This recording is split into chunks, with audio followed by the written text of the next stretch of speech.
Now it's time for 3x3 Experiment by JCD. Comparing stories from ABC, CBS, and NBC. The never-ending 3x3. One of the most high-profile figures at the opening ceremony, Russia's President Vladimir Putin, who won strong backing from China's president in the standoff over Ukraine. Richard Engel is in Ukraine. As Russia increases its military presence around Ukraine while denying it plans to attack, Russian President Vladimir Putin was in China today watching the Olympics opening ceremony and receiving support from the game's host, President Xi.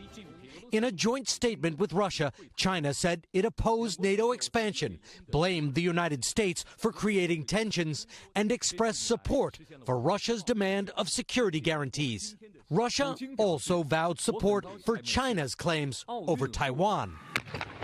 In Ukraine, troops conducted military drills with new American weapons. While out in the Far East by Russia's border, troops told us pro-Russian separatists who could spearhead a Russian attack have stepped up artillery training. Does that worry you that they're training for something? I think yes, because it's expensive. I think they prepared to something. To what? We don't know. We are now very close to the Russian border, and Ukrainian troops out here tell us they are exercising maximum restraint so they don't give Russia an excuse to invade. For now, the front is quiet, but troops say they are prepared for a possible Olympics surprise. Lester? Well, the first of thousands of U.S. troops have now arrived in Poland and Germany to support NATO amid fears of a Russian invasion of Ukraine. And now we're learning that Vladimir Putin has 110,000 troops amassed on the border. CBS's David Martin has new reporting on when the Russian president might make his move.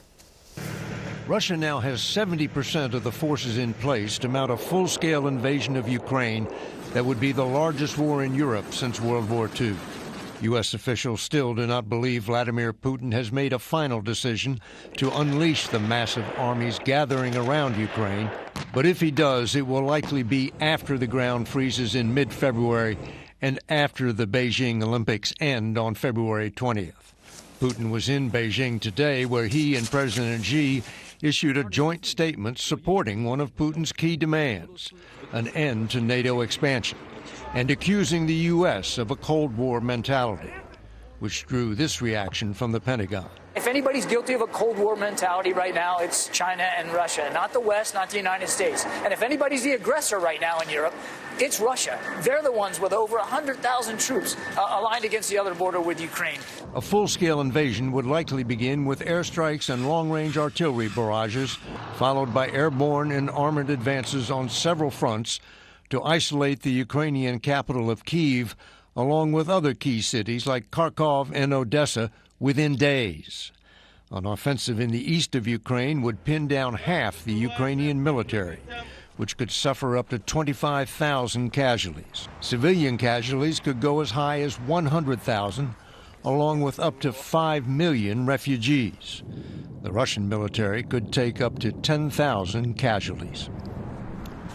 As if the stakes weren't high enough, Putin has rescheduled a long-standing nuclear exercise usually held in the fall for later this month. The last time he rescheduled this exercise was in 2014 when he invaded Crimea. Nora? Just stunning. David Martin with all those new details. Thank you. We turn here to the tensions with Russia over Ukraine. Vladimir Putin meeting with China's President Xi in Beijing at the opening of the Olympics, the two issuing a joint statement against any NATO expansion. And Putin's face as the Ukrainian athletes appeared at the Games. ABC's Stephanie Ramos from Ukraine tonight. Tonight, it was a show of solidarity no one could miss. Russian President Putin visiting with Chinese leader Xi at the Olympics as the standoff over Ukraine simmers. The two countries then releasing a joint statement opposing NATO expansion and backing Russia's claims that it needs security guarantees. Later, at the opening ceremonies, Putin seemingly unimpressed as the team from Ukraine entered. The U.S. sending its own message to Putin today. Here, images of heavy American combat vehicles shipped to Poland, where paratroopers from the 82nd Airborne also landed this morning.